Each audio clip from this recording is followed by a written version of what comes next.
우리가 사도행전 3장에서는 그 솔로몬 행각에서 사도들을 통해서 놀라운 그 사건들이 펼쳐진 것을 우리가 함께 생각을 했습니다. 사도들은 정말 예수 그리스도의 이름의 그 권세와 능력을 의지해서 40년 동안 걷지 못하는 일을 온전하게 하시는 그 하나님의 능력의 역사를 펼쳤습니다.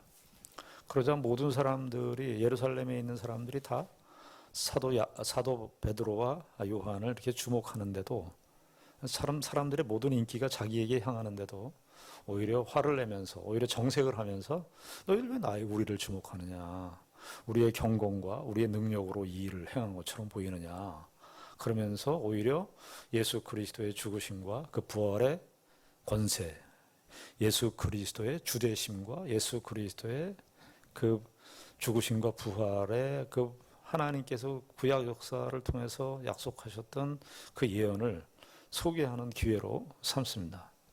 그래서 참 이렇게 사도들이 솔로몬 행각에서 하나님의 그 귀한 역사를 펼쳐 보이고, 정말 겸손하게 자기에게 향하는 그런 시선을 의식하지 않고 오직 그 예수 그리스도에게 초점을 맞추고 예수 그리스도를 통해서 이런 일들이 다 펼쳐졌다는 사실을 사도행전 3장에서 다 말했어요. 그러면 우리에게 일어나는 어떤 결과, 그 다음에 결과는 어떤 현상이 일어나야 맞습니까? 예수의 복음을 증거했고, 그 40년 동안 걷지 못하는 일을 온전케 했고, 그래서 정말 자기에게 향하는 그 대중들의 시선을 뒤로 한 채 예수 그리스도만을 높였으면, 사장에서 예수 그리스도의 이 영광과 권세를 드러낸 사도들을 좀 편하고 안전하게 이 사도들의 모습이 좀 그려져야 되지 않겠습니까? 이렇게 예수를 위해서 희생하고 헌신하고 충성을 했으면 그에 상응하는 어떤 결과나 보상이 있어야 되는 것 아니겠어요? 우리는 그런 생각 안 합니까? 우리도 뭐 신앙생활 하면서 뭐 사도들처럼 이렇게 뭐 열심히 하진 않았지만 그래도 나름대로 교회도 다니고 시간을 내서 예배도 드리고 또 교회에서 이런저런 행사를 하는데 봉사도 하고 섬기고 하는데, 나에게 돌아오는 그런 결과나 보상이 예상치 않은 그런 결과로 다가올 때, 우리가 신앙생활을 정말 충성스럽게 했는데도 돌아오는 결과들이나 그런 어떤 것들이 우리의 예상과 다를 때, 우리가 아무리 뭐 그렇게 생각 안 한다 그래도 신앙생활을 보면 막 열심히 하면 기대하는 게 있잖아요. 그런데 오늘 4장에 보니까 4장 3절에 보면은 어떻게 되어 있습니까? 4장 1절, 2절, 3절에 이게 뭐 물론 그냥 사도행전 슬쩍 넘어갈 수 있는데요. 사도행전 4장 1절, 2절, 3절을 보면은 사도들이 백성에게 말할 때에 제사장들과 성전 맡은 자와 사두개인들이 이르러, 여기 이르러라고 되어 있는데요. 그 갑자기 들이닥쳤다 이런 뜻입니다. 사도들이 백성에게 이렇게 예수 그리스도의 복음을 증거하고 하나님의 말씀을 이렇게 선포하고 이렇게 가르치고, 지금 다른 때도 아니고 하나님의 말씀, 예수 그리스도의 그 주되심을 증거하는 그런 때예요. 그런 때. 근데 그런 때에 제사장들과 성전 맡은 자와 사두개인들이 닥쳐가지고, 여기 이르렀다 이렇게 되어 있지만은 아주 들이닥쳤다 이런 뜻이에요. 근데 2절에 보니까 예수 안에 죽은 자의 부활이 있다고 백성을 가르치고 전함을 싫어했다. 이 싫어했다라는 표현이 자주 나오는 표현이 아닌데 아주 적대감. 그러니까 아마도 여기 이 제사장들이나 성전 맡은 자나 사두개인들은 이 사도들의 행적이 그 전부터 아주 불편했던 거예요. 특별히 예수 그리스도 안에 있는 이 부활에 관한 내용, 예수 그리스도께서 부활하시고 부활 역사가 일어났다는 사실에 대해서 여기 싫어했다. 아니 뭐 이렇게 바울 사도, 베드로와 요한이 이렇게 하나님의 말씀을 이렇게 정말 힘있게 열심히 증거하고 있는 때에 분위기가 좀 이렇게 그런 쪽으로 맞춰주지는 못할 망정, 여기 어떻게 되어 있습니까? 예수 안에 죽은 자의 부활이 있다고 백성들 가르치고 전함을 싫어했다. 아주 극도로 싫어했다는 뜻이에요. 그럼 3절에 어떻게 했습니까? 그들을 잡았다. 그들을 잡아서 날이 이미 저물었으므로 이튿날까지 가두었다. 그러니까 참 이게 베드로와 요한이 처음 사역을 하는 겁니다. 이게 사도 입장에서 하나님의 말씀을 참 정말 정순하게 진실된 마음으로 겸손하게 주의 말씀을 증거했어요. 주의 복음을 정말 증거했어요.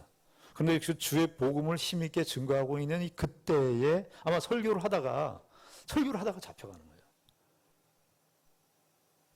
어떻게 이런 일들이 펼쳐질까? 여러분, 우리가 예수 그리스도를 믿고 신앙생활하면서 우리에게 1차 그런 시험들이 있잖아요. 내가 이렇게 희생하고 헌신했는데 나에게 돌아오는 보상이 전혀 예상치 않은 그런 결과들을 닥칠 때. 그런데 지금 우리가 여기서 생각해 봐야 할 것이 사도들은 무슨 생각을 할 것인가 하는 것입니다. 사도들은 우리 지금 제가 말한 이런 생각을 했을까? 우리가 예수 그리스도의 복음을 증거했는데 사도들이 아니 예수 그리스도의 복음을 증거했는데 우리가 감옥에 가는 신세가 됐어? 이게 뭐지? 이런 고민을 했을까 이거예요. 우리가 성경을 참 우리식으로 읽어요. 소위 요즘에 인문학적인 어프로치라 그래가지고 인간론적인 어프로치에서 그 설교들을 많이 해요. 저희 남포교회 있을 때 박 목사님이 그런 어프로치를 많이 하셨는데 그런 전제들이 만약에 이 본문의 사도들이 가졌던 생각이었을 것 같습니까? 사도들이 우리가 볼 때 내가 이렇게 헌신했는데 헌신했었던 결과나 보상이 기대치 않은 결과를 갖다 놨을 때 보통 우리가 그런 식으로 설교를 하면 그런 식으로 내용을 전하면 그거 다 감수해야 돼. 보통 이런 교훈으로 결론을 삼는데요. 사도들은 정작 그런 생각을 했을까? 사도들은 너무나 우리의 현실적인 종교적인 맥락 속에서 우리의 교회적인 21세기, 1세기 때고 21세기니까요. 21세기를 사는 우리의 인간론적인 맥락, 인문학적인 맥락 속에서 이 사도행전을 읽는 것이 아닌가. 저도 사도행전 설교하면서 이런 내용 가지고 옛날에 설교했었던 게 기억이 나요. 전사 시절에. 우리가 이렇게 열심히 봉사하고 충성했는데 돌아온 결과가 이건가? 그러면서 사람들이 얼마나 혹해요, 그럴 때. 그러면서 이렇게 설교를 하면, 나도 그렇지. 나도 그렇게 헌신하고 봉사했는데, 결과란 그렇게 돌아오는 게 아니구나. 이런 식으로 돌아올 수 있구나. 감사하자. 이런 식으로. 그래서 참 그런 본문으로 이렇게 결론을 삼고 했는데 이 본문에서 사도들이 정말 그런 생각을 했을까 하는 겁니다. 사도들이 우리가 이렇게 열심히 했는데 지금 2장서부터 오순절 성령 강림 이후부터 지금 베드로가 활동하는 거 아니에요? 사도들이 그렇게 생각했을까? 우리가 소위 생각하는 그런 인간론적인 인문학적인 그런 어프로치를 가지고 사도들이 베드로와 요한이 지금 그렇게 생각을 했을까?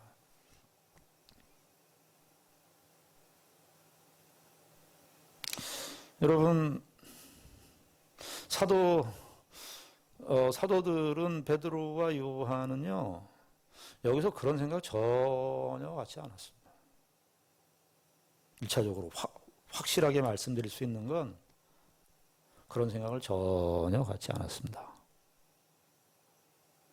사도들은 감옥에 갇히면서 사도들이 가졌던 생각은 아마 이거였을 거예요. 우리를 가둬놓는다 그래서. 지금 사도들은 뭐예요? 예수 그리스도의 이름으로 선포했고 예수 그리스도의 죽으심과 부활을 선포합니다. 그러니까 사도들은 예수 그리스도의 부활로 예수 그리스도의 죽으심과 부활을 증거해요. 그러니까 사도들은 지금 무슨 생각을 갖고 있냐면 예수 그리스도와 사도들과 그리스도가 연합되어 있다. 하나다라는 이 의식을 갖고 있는 거야. 하나다. 왜 그래요? 지금 사도들이 감옥에 갇히는 이유를 뭐라고 생각했을까요? 사도들이 감옥에 갇히는 이유가 뭐였어요? 오늘 본문에 여기 2절에 예수 안에 죽은 자의 부활이 있다고 백성을 가르치고 전함을 싫어하는 거예요. 그러니까 사도들이 생각할 때는 감옥에 갇힌 이유가 누구 때문에 갇힌 거예요? 예수 그리스도의 죽으심과 부활, 그것 때문에 갇힌 거예요. 그러니까 사도들이 생각할 때는 예수 그리스도의 죽으심과 부활 때문에 갇혔으니까 예수님 때문에 갇힌 거예요. 예수님과 내가 하나예요. 내가 하나. 그러니까 우리식의 그런 우리 열심히 헌신하고 욥처럼 충성했는데 이렇게 고난이 오고 근데 참고 견디자, 그런 맥락이 전혀 아니고, 사도 일행들은 그저 예수와 하나 일치된 상태에서 그것을 받아들인 거예요. 그냥 감옥에 가는 것이 전혀 이상하지 않은 거예요. 감옥에 가는 것이. 이걸 좀 우리가 좀 확인할 수 있는 대목이에요. 사도행전 5장 41절을 한번 가보십시오. 잘 아는 말씀인데 5장 41절 5장 41절 이렇게 되어 있죠. 여기서도 이제 공회에서 핍박을 받고 나와서 사도들이 하는 얘기예요. 41절에 보면 사도들은 그 이름을 위하여 능력받는 일에 합당한 자로 여기심을 기뻐하면서 공회 앞을 떠나니라, 이렇게 되어 있죠. 만약에 우리가 그런 식으로 생각했다면 여기서 사도들이 무슨 말을 해야 되냐면, 우리가 고난당하는 게 우리가 열심히 헌신했는데 그래서 위로를 해주셨어, 그래서 나왔지, 이렇게 얘기하면 맞는데 5장 41절에 이 이야기는 어떤 느낌입니까? 이게 당연하다 하는 느낌 아니에요. 당연하다. 이상한 일이 아니다. 이상한 일이 아니다. 이 5장 41절을 좀 제가 이렇게 번역을 다시 했어요. 여기 번역을 하면 이렇게 되어 있습니다. 그러니까 사도들은 사실, 이렇게 해서 그들은 사실 사내들인 공회로부터 기뻐하면서 나왔다. 그들의 속마, 그들은 사실은 기뻐하면서 나왔다. 사내들인 공회에서 핍박받고 매맞는데 기뻐하면서 나왔대요. 사실 그들은 기뻐하면서 나왔대요. 기뻐하면서 나왔다. 왜냐하면 그의 이름을 위하여 받는 능력을 가치 있는 일이라 여겼기 때문이다. 이렇게. 그의 이름을 위하여 능력받는 일이 가치 있는 일이라 여겼기 때문이다. 여기 그의 이름을 위하여 이렇게 되어 있는데 그의 이름을 대신하여도 됩니다. 그러니까 사도들은 어떻게 생각하고 있냐면 그리스도와 자기들이 일치하고 있다. 하나야, 하나. 예수 그리스도와 사도 일행들이 하나예요, 하나. 연합되어 있어요. 그러니까 사도들이 감옥에 갇힌 건 누구도 감옥에 갇힌 거예요? 예수님도 감옥에 갇힌 거예요, 예수님도. 그러니까 사도들은 감옥에 있으나, 감옥 바깥에 있으나 누구와 함께 있는 거예요? 예수와 함께 있는 거예요, 예수와 함께. 그러니까 이걸 잘 생각해 보자고요.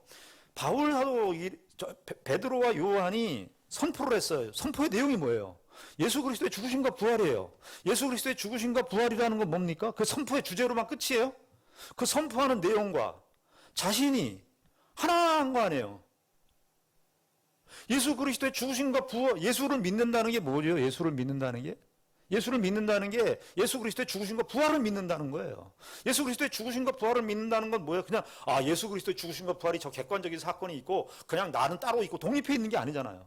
예수 그리스도의 죽으심과 부활이 나와 연합됐다. 하나 되었다요. 그러니까 우리가 인문학적으로 그렇게 어프로치하는 것도 이 본문에는 적당하지 않은 접근이에요. 예수 그리스도와 사도들이 하나가 된 거예요. 하나 된 일체로 다니는 거예요. 하나 된 일체로. 그러니까 그 감옥에 가든지 감옥 바깥에 있든지 예수 그리스도와 내가 하나라. 그래서 베드로가 설교할 때 2장 38절에 너희 세례를 받아라 그러잖아요. 세례라는 게 뭡니까? 세례라는 게 뭐죠? 왜 세례를 받죠? 세례라는 건 뭐예요? 세례라는 거는 잠기는 거예요. 이게 침례냐 세례냐 이렇게 여러 가지 의견이 있을 수 있습니다만 실제로는 물에 들어간 걸로 보여요. 물에 들어가면서 어떻게 되죠? 죽은 거예요. 이 세상에서 죽은 거. 그리고 다시 나오면서 어떻게 돼요? 살아난 거예요. 근데 그거를 증언하는 사도들이 그 예수 그리스도와 함께 죽고 산 사실이 자기들에게 있는데 그 예수 그리스도와 함께 죽고 연합된 하나의 사실로 예수 그리스도와 연합된 존재로 지금 반응하고 있는 거예요. 내가 열심히 충성했는데 헌신했는데 나한테 돌아오는 보상이 이건가? 이건 우리 쪽에서 너무 접근하는 거예요. 21세기의 맥락 속에서 하는 거예요. 21세기에 이 우리 교회의 사람들이 요즘에 어렵고 힘드니까 위로의 맥락 속에서 그렇게 접근하는 거예요. 지금 사도들은 그런 생각 안 하고 있다고 말해요. 예수 그리스도와 함께 지금 있는 거예요. 예수 그리스도와 함께. 예수 그리스도와 연합된 존재로 있는 거예요. 그렇게 지금 살고 있는 거예요. 이게 사도들이 가지고 있었던 당시의 신앙입니다. 우리가 예수를, 내가 예수를 믿는다, 내가 예수를 믿었다 이렇게 표현을 그렇게 하니까 자꾸 내 쪽에서 기반으로 나와 예수가 거리가 있는 것처럼 되는데 아니에요. 신앙은요, 예수 그리스도 내가 하나예요. 하나 된 사실로부터 출발하는 거예요. 예수 그리스도와 내가 연합된 사실로부터 출발하는 거예요. 바울이 사도행전 9장에 바울의 회심 사건이 나옵니다. 그렇죠? 바울의 회심 사건이 나오는데 그때 사도 바울이 다메섹 도상에서 그 시리아 이제 다마스커스죠. 지금 시리아에 다마스커스에 가는데 그 예수 믿는 사람들 교회를 핍박하려고 잔해한다는 그런 표현이 나오는데 그 잔해한다는 표현이 무슨 말이냐면은 돼지 떼들이 멧돼지들이 그 밭을 다 이렇게 그 고구마 밭을 그냥 다 이렇게 뭉개는 그런 의미의 표현이에요. 그러니까 바울이 그렇게 했다고요. 그런데 바울이 교회를 핍박하는데 그런 마음으로 핍박을 했는데 예수님이 나타나셨죠. 그러면 예수님이 뭐라 그러죠? 바울이 묻죠. 당신은 누구십니까? 그러니까 예수님이 뭐라 그러죠? 네가 박해야 하는 예수라 그래요. 누구를 핍박했는데? 교회를 핍박했는데 예수님이 뭐라 그랬다고요? 자기가 핍박받은 거라 그랬다고요. 자기가. 바울의 사상 중에, 교회론 중에 가장 핵심적인 사상이 그리스도의 몸, 교회, 그리스도의 몸. 저는 바울의 그 교회론의 그 시초가 사도행전 9장의 이 체험으로부터 시작됐다고 봐요. 교회란 뭐냐? 바울이 봤을 때 교회란 그리스도의 몸에 그리스도와 연합되어 있다. 그리스도와 연합. 그래서 바울 사도가 말이죠. 제일 많이 쓴 표현이 뭐냐면 그리스도 안에서, 주 예수 안에서 이 표현을 썼어요. 그러니까 그 얘기는 뭐냐면은 바울은 주 예수 안에서, 그리스도 안에서 이 하나된 사상을 얘기했다 이게요. 예수 그리스도를 믿는다는 것은 예수 그리스도와 우리가 연합돼서 하나된 존재로서 살아가는 거예요. 내가 신앙이 좋고 막 기도를 열심히 하고 그러면 예수 그리스도가 하나가 된 것 같고, 내가 신앙생활 엉터리로 하고 뭐 의식하지 않고 뭐 이렇게 살면은 신앙적인 용어를 쓰지 않고 뭐 내 일상적인 삶 속에서 전혀 뭐 이렇게 하나님 생각하지 않고 살면 예수 그리스도가 나와 함께 하지 않는 것처럼 그렇게 생각하는 것은 그리스도와 우리와의 연합을 잘못 생각하고 있는 거예요. 사도들은 실증하고 있는 거예요. 실증. 예수 그리스도와 자신들이 함께하는 하나로서의 존재로서 예수 그리스도의 죽으심과 부활을 선포하는 내용뿐만 아니라 자신들의 믿음으로 예수 그리스도와 내가 하나 된 사실로서 그 사내들인 공회 앞에서 서고 있는 거예요. 우리 사도행전 다시 4장에 가보면 여기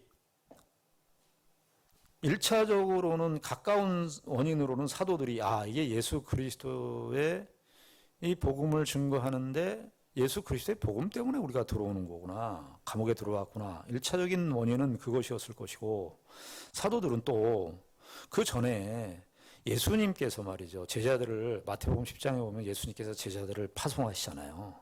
제자들을 파송하실 때 예수님께서 제자들에게 신신당부하면서 가르치셨어요. 우리 마태복음 10장을 한번 가보십시다.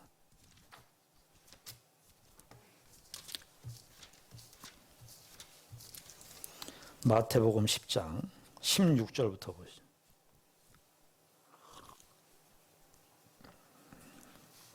마태복음 10장 16절부터 보겠습니다. 보라 내가 너희를 보냄이, 이게 이제 예수님께서 제자들을 이제 세워 가지고 제자들에게 사명을 부여하시는 말씀이에요. 보라 내가 너희를 보냄이 양을 이리 가운데로 보냄과 같도다. 그러므로 너희는 뱀같이 지혜롭고 비둘기같이 순결하라. 사람들을 삼가하라. 그들이 너희를 공회에 넘겨주겠고, 그렇죠? 공회에 넘겨주겠고 그들의 회당에서 채찍질하리라. 또 너희가 나로 말미암아 총독들과 임금들 앞에 끌려가리니 이는 그들과 이방인들에게 증거가 되게 하려 하심이라. 너희를 넘겨줄 때 어떻게 또는 무엇을 말할까 염려하지 말라. 그때 너희에게 할 말을 주시리니 말하는 이는 너희가 아니라 너희 속에서 말씀하시느니 곧 너희 아버지의 성령이시니라.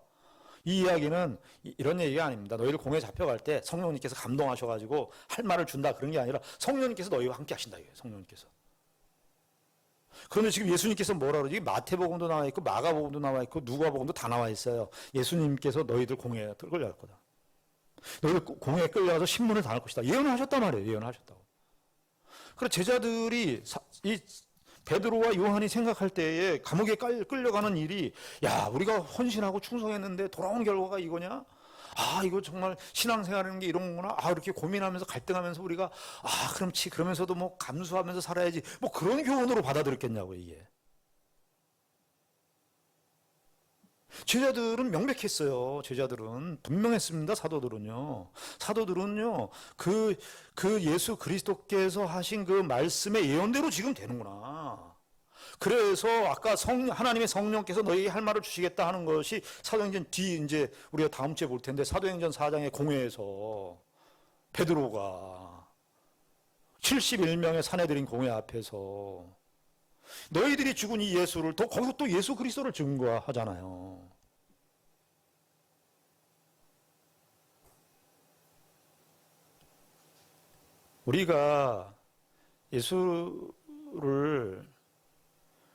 우리는요 예수에 미치지 않았습니다. 예수에 미쳐야 되는데 예수에 미치질 않았어요. 사도들은요 다 예수예요.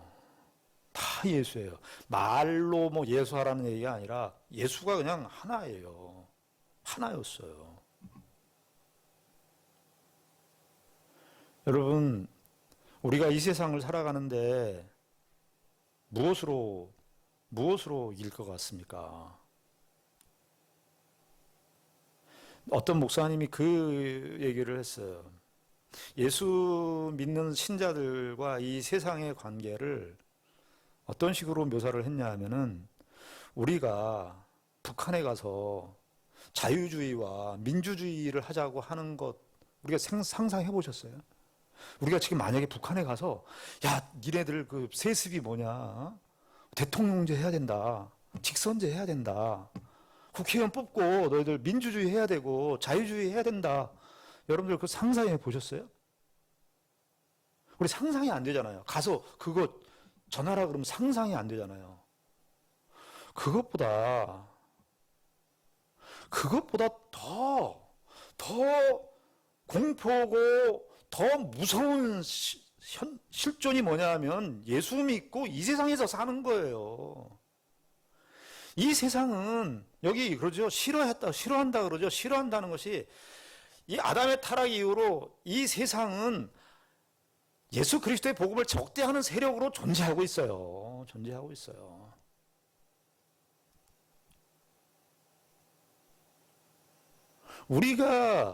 우리가 예수 그리스도를 믿는다고 하는 이것이 얼마나 큰 중대한 복음의 중차대한 그 사명이라 그러면 좀 뭐하지만 예수 그리스도를 믿는 신자의 존재론을 말하는 거예요.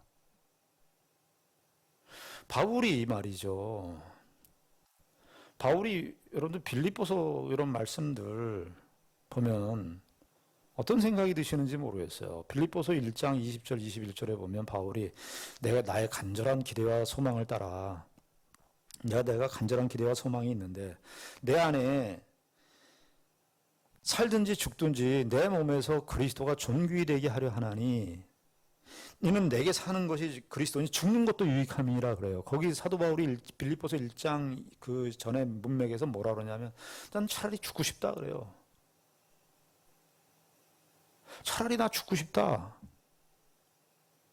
신앙이, 여러분, 우리가 이 신앙의 복음의 완전한 면은 아니지만 신앙 안에 이렇게 허무적인 측면이 좀 있어야 돼요. 그 그리스도 안에서 우리가 가지고 있는 이 세상에 있는 것들이 얼마나 헛된 것인가라고 하는 것을 좀, 우리가 그런 맥락도 좀 우리가 가지고 있어야 됩니다.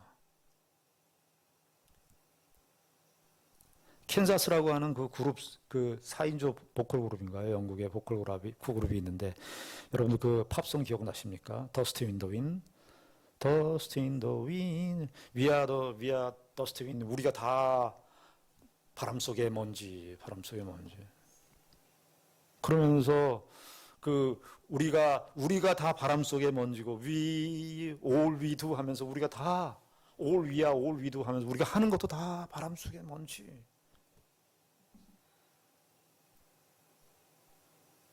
예수 그리스도께서 우리에게 죽으시고 부활하신 이 은혜는 우리가 그 은혜를 입어서 우리가 사는 거잖아요.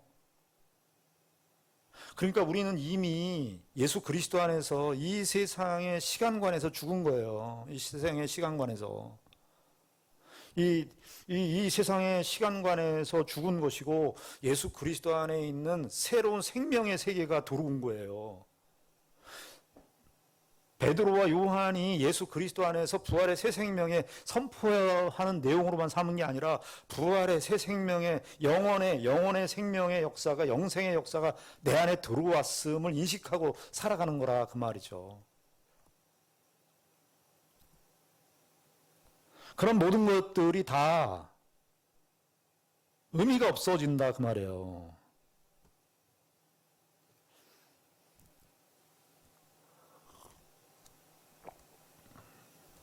우리가 이렇게 생각하는 사람 한심하다고 그러잖아요. 어떻게 생각하는 사람?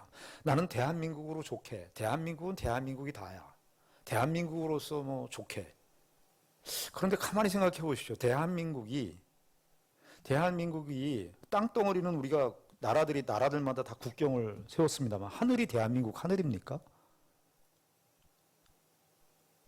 우리가 뭐 하늘의 소유권을 다 해놨어요? 부동산 등기부등본 해놨어요? 하늘이 뭐 우리의 소유입니까? 바다는요? 삼면이 바다인데 삼면 바다지만 그 우리의 바다입니까? 근데 우리 대한민국을 생각할 때 어떻게 생각해야 옳습니까? 난 대한민국에 살고 있는 이 국경이 다다 이렇게 생각하는 것은요, 뭡니까? 전 우주 지구하고 관련해서 우리 대한민국을 생각해야지 대한민국이라고 하는 사실도 보이는 거잖아요. 그렇잖아요. 나는 대한민국이 다야. 대한민국이 이 세상이 다야. 이렇게 생각하는 건 너무나 협소한 것이죠. 하늘도 우리 마음대로, 내가 하늘을 쳐다보면 그게 내 하늘이라고 말할 수 있겠어요.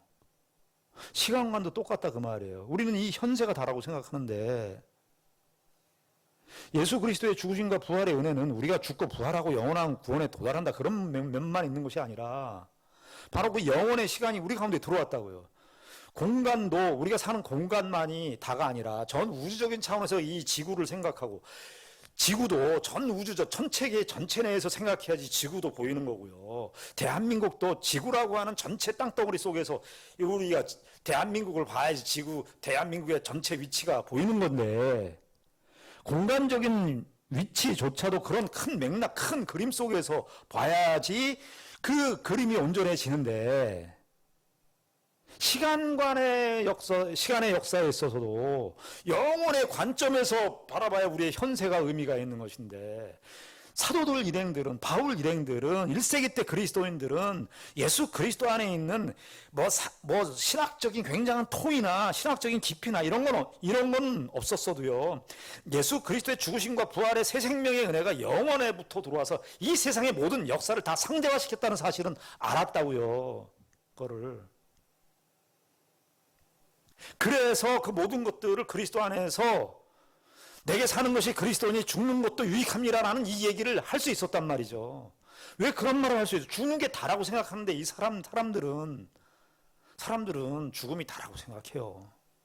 죽음이 참 절대 고독이죠. 죽음만큼 그 인간에게 위대한 큰 사건이 없죠. 이벤트 중에 최고의 이벤트죠. 큰 사건이죠. 죽음 앞에서는 누가 그래요? 죽음 앞에서는 철학은 그저 하늘만 멍하니 바라볼 뿐이고 죽음 앞에서는 예술은 그냥 울 뿐이래요. 죽음 앞에서는 과학은 침묵을 한대요. 모든 것들이 죽음 앞에서는 다 힘을 잃어요. 여러분 아무리 좋아하는 사람도 죽음 앞에서는 같이 갈 수 없어요. 죽음 앞에서 무슨 말을 할 수 있겠어요? 죽음 앞에서는 철학도 그냥 하늘만 쳐다보고 있고, 죽음 앞에서는 예술은 그저 울 뿐이고, 죽음 앞에서는 그냥 과학은 침묵을 할 뿐이에요. 모든 인류의 역사가 죽음 앞에서 다, 아무리 부부가 뭐 사이가 좋아도 말이죠, 뭐 연애를 하고 뭐 너무너무 사이가 좋아도 죽을 때는 다 단독자로 쓰는 거예요. 단독자. 그런데 유일하게 예수 그리스도만이 우리와 함께 영원한 세계로 우리를 인도하신다 그 말이에요. 우리가 이 예수 그리스도의 이 복음에 대한 가장 본질적인 이 차원을 놓쳐버리면 성경도 이해 못할 뿐만 아니라 우리가 이 세상에 집니다. 이 세상에 져요. 바울이 그래서 그런 말을 하는 겁니다. 골로새서 1장 24절에 이런 말을 합니다. 나는 이제 너희를 위하여 받는 괴로움을 기뻐한대요. 너희를 위하여 받는 괴로움을 기뻐하고 그리스도의 남은 고난을 내 육체에 채우노라 이렇게 해요. 너희를 위하여 받는, 교회를 위하여 받는 고난을 기뻐한다는 거예요. 그리스도의 남은 고난을 내 육체에 채운다 그 말이에요. 사도행전 16장에 가면 바울과 실라가 빌립보에서 복음 전파하다가 감옥에 들어가서 흠신매를 맞죠. 그때 바울이 다 매를 맞고 나서 어떻게 했어요? 참 응답을 해주시려면 매를 맞지 않게 해주시든지. 근데 신나게 죽을 걸 만큼 그냥 밤새 매를 맞았는데 기도하고 찬송했어요. 어떻게 이해하겠어요, 그거? 바울은 그러니까 이런 얘기 아닙니다. 나는 고통도 못 느껴요. 나는 어려움도 못 느껴요. 나는 뭐 예수 믿어서요. 나는 할렐루야. 나 그런 고통도 다 이길 수 있어요. 그런 맥락 아니에요. 제가 그런 비인간적인 얘기를 하는 게 비인격적인 얘기하는 거 아니에요. 바울은요 자존심이 센 사람입니다. 바울만큼 자존심이 센 사람이 어디 있어요? 빌립보서 3장에 보면 히브리인 중에 히브리인이고 바리새인 율법의 열심으로는 흠이 없는 사람이었습니다. 젊은 날에 정말 잘 나가 자존심의 화신이었어요, 그 사람이. 근데 그 사람이 말이죠. 강의 위협과 바다의 위협과 강도의 위협과 어디 그 1차 선교여행 가다가는 사람들한테 매를 맞아가지고 거기서 항의도 못하고 벽 타고 줄 타고 내려오는 바울이 그 매를 맞는데 나는 매를 맞아도 할렐루야 그런 거 아니죠. 매를 맞아도 아프죠. 그러나 그가 그리스도와 함께하는 거예요. 그리스도와 함께하는 거예요. 그러니까 이 그리스도와 함께 그리스도 안에 있다라고 하는 이 사실이 우리에게 너무나 실증이 안 돼요. 예수 그리스도 안에서 있는 그 일들의 실증이 우리에게 너무 없어요.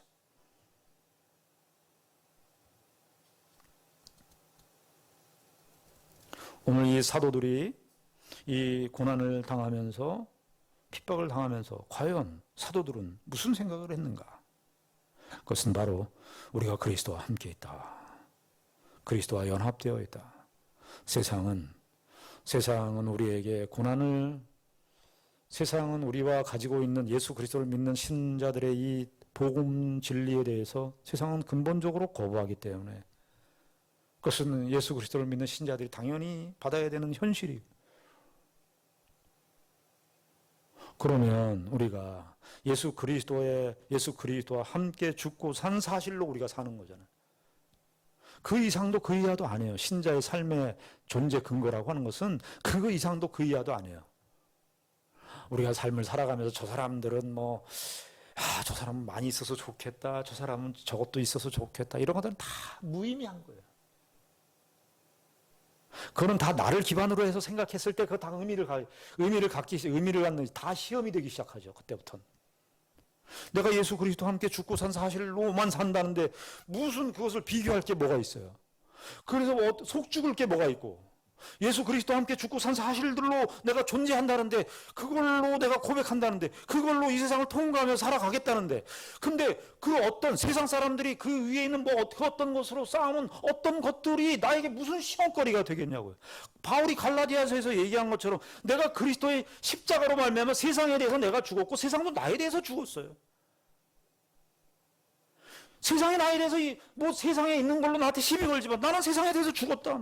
세상에 대해서 바울이 선언한 거예요. 내가 예수 그리스도의 십자가 때문에 세상에 대해서 죽었고 세상은 나에 대해서 죽었다. 너희 알 바 아니고 난 너희 알 바 아니다 이거예요. 흔들릴 거 없다 이거죠. 신앙생활하면 교회생활하면서도 마찬가지. 교회생활하면서 사람들의 말소리에 우리가 다 흔들리는 것. 예수 그리스도와 함께 죽고 산 사실이 없기 때문에 그래요. 그것이 우리에게 그게 뭐 어때서 그래요? 예수 그리스도와 함께 죽고 살았는데,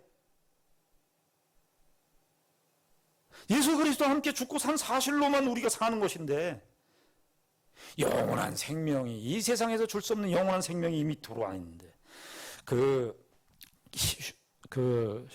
키에른 쾌고르라고 하는 덴마크의 유명한 철학자가 있는데요.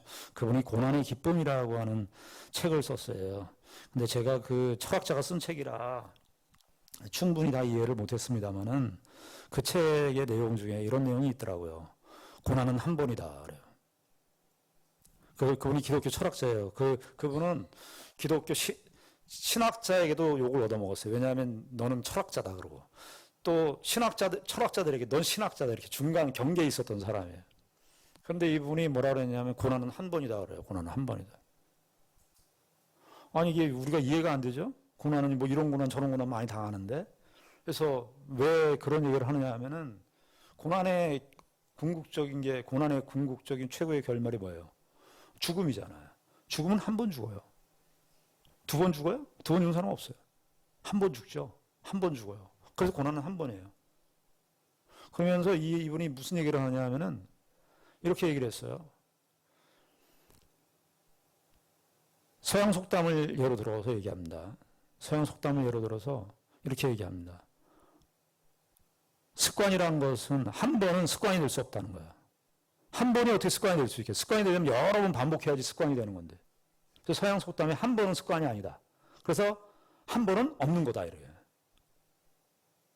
그러니까 이분은 얘기를 하는 게 뭐냐면은 이제 영원한 생명, 예수 그리스도 안에 있는 우리의 영원한 생명을 빗대어서 시간은 우리가 사는 시간 속에서 우리가 살고 있는데, 시간은 시간에서만 영향력을 발휘할 수밖에 없다는 거예요. 근데 그것은 죽음으로 끝이는 거예요. 고난은 한 번이에요. 한 번이에요. 근데 그 한 번의 고난은 시간과 함께 끝나는 거예요. 죽음과 함께 끝나는 거예요. 영원히 들어왔어요. 근데 이 영혼은 영원한 승리예요. 생명은 영원한 거예요. 그 영원한 생명 속에서 시간이라고 하는 것은 너무나 협소한 거예요. 한 번이니까. 그 영원의 관점에서 이 시간의 생명을 바라보니까 시간의 생명 고난은 그래서 한 번이라는 거예요. 한 번은 속담에 의하면 한 번이라고 하는 것은 습관의 기준이 되지 않기 때문에 습관이 되려면 여러 번 있어야 되는데 습관이 아니니까 한 번이니까 습관이 안 되는, 그러면 없는 거예요. 없는 거예요. 다 지나가는 거예요. 우리가 시간도 다 지나왔잖아요. 예수 그리스도의 복음을 믿고 예수 그리스도로 신앙생활을 한다는 것이 우리가 이 세상 속에서 영원한 생명을 가진 존재로서 예수 그리스도와 함께 죽고 산 존재로서 생명, 기독교는요, 철학은 어떤 원리나 법칙을 말해주고, 세상 사람들이 말하는 음악이나 이런 것들은, 예술이나 이런 것들, 문학이나 이런 것들은 어떤 세상에 대한 찬사나 이런 것들을 표현하지만, 기독교는 유일하게 생명을 말한다고요. 생명을. 사도들은 지금 죽음의 세상에서 생명이 무엇인가를 지금 드러내고 있는 거예요. 생명이. 진짜 생명이 뭐냐? 감옥에 갇혔는데도 그 감옥이 가둘 수 없는 생명의 뿜어짐이, 생명의 나타남이 영혼에서 들어오는 예수 그리스도의 죽으심과 부활로 말미암아 이미 들어온 영원한 생명의 역사가 이 땅을 이렇게 전진해 나가고 있는 것을 사도행전을 통해서 보여주고 있는 거라 그 말이에요. 우리도 그런 존재라 이 말이에요. 우리가 이렇게 죽어서 세상 천국에 가는 게 아니라 예수 그리스도를 믿었다고 하는 것은 비로소 영혼의 관점이 우리 안에 들어왔기 때문에 우리가 당하는 그 어떤 일도 이미 들어와 있는 영혼의 생명에서 생명을 누리는 존재로서 그걸 받는 것이지, 예수 그리스도를 믿지 않고 있었던 죽음의 영역에서 받는 게 아니라 그 말이에요. 예수 그리스도 안에 있는 영원한 생명의 영역에서 받는, 사도들이 그걸 했다고요. 사도행전은 누가는 바로 이것을 기록하고 있다고 말해요. 예수 그리스도께서 복음서에서 예수 그리스도께서 이 땅에 오셔서 생명의 역사가 무엇인가를 보여주셨다면, 사도들을 통해서 예수 그리스도 안에 있는 생명의 역사가 어떻게 이 세상에서 진전하는가를 보여주는 것입니다. 무슨 세상이 가진 걸로 가진 거 아니잖아요. 무기를 가지고 사도들이 멋있는 은과 금을 가지고 찬란하게 해갖고 세상에게 기독교 된 것을 증명하는 게 아니라 그들의 그냥 존재, 그들의 발걸음으로, 그들이 부딪히는 현실들로, 늘 살아가는 그들의 만나는 그런 현실 속에서 그리스도의 생명의 역사를 진전시켜 나가고 있는 거라. 우리가 이 사실로 우리도 살고 있느냐 하는 것을 물어봐야 된다고요. 내가 얼마나 더 많이 소유해야 되고 더 많이 가지고 애들한테도 잘해주고 이런 것도 중요하시지만은 그런 거 하지 말라는. 그러나 가장 근본적인 차원에서, 본질적인 차원에서 신자의 존재론, 운명론, 우리는 이 세상에서 왜 예수를 믿었는가? 요한복음에 보면 예수님께서 제자들에게 이러잖아요. 나도 하나님께서 나를 보냈고 나도 너희를 세상에 보낸다 그러잖아요. 우리를 보냈는데, 예수 그리스도의 생명으로 우리가 보냄을 받았는데 왜 우리는 왜 힘이 없어요? 이렇게 하나에 하나에 그냥 마음이 쏠려가지고 거기에 그냥 집중해서 너무 나만 생각해. 나에 대한 생각이 너무 과도해. 예수 생각해야 돼. 예수 안에서 우리에게 허락된 생명이 무엇이냐? 우리가 그 생명의 뿜어짐이 우리 속에서, 우리 존재의 영역 속에서 드러나느냐? 이걸로 얘기하는 거잖아요. 우리가 사도들이 바로 공회 앞에서, 그 당시의 세상이죠. 그 당시의 세상 앞에서 그리스도께서 자신들에게 주어주신 그 그리스도의 죽으심과 부활의 복음을 선포할 뿐만 아니라 선포의 내용으로 자신들의 그 생명을 누리면서, 그러나 그 어떤 것도 머리털 하나도 이 세상에서 자신들의 이 영적인 생명, 예수 그리스도 안에 있는 그 생명을 아무도 건들 수 없는 존재로서 이 땅에서 하나님 나라의 백성으로서 그 생명의 영역을, 생명의 능력을 발휘하고 드러내고 있는 것을 보는 것입니다. 신자는 바로 예수 그리스도 안에 있는 이 생명이 나와 함께 있느냐, 내가 예수 안에 있느냐, 예수와 함께 연합되어 있느냐만을 물어야 돼요. 그 다른 어떤 것도 우리가 우리 자신에 대하여 묻는 질문은 없습니다. 내가 예수 안에 있느냐, 예수가 내 안에 있느냐. 우리가 그 질문에 늘 대답하고 사시는 귀한 은혜가 있기를 바랍니다. 기도하겠습니다. 하나님 아버지, 은혜를 감사합니다. 예수 그리스도가 내 안에 살고 예수 그리스도가 존귀 되는 것이 우리의 삶의 이유요, 목적입니다. 예수 그리스도께서 우리에게 허락하신 생명의 역사가 이미 들어와 있음을 우리는 경험한 신자들입니다. 아버지 하나님, 우리가 예수 그리스도의 이 생명의 역사를 드러내고 사는 존재로서 매일매일을 살게 하여 주시옵소서.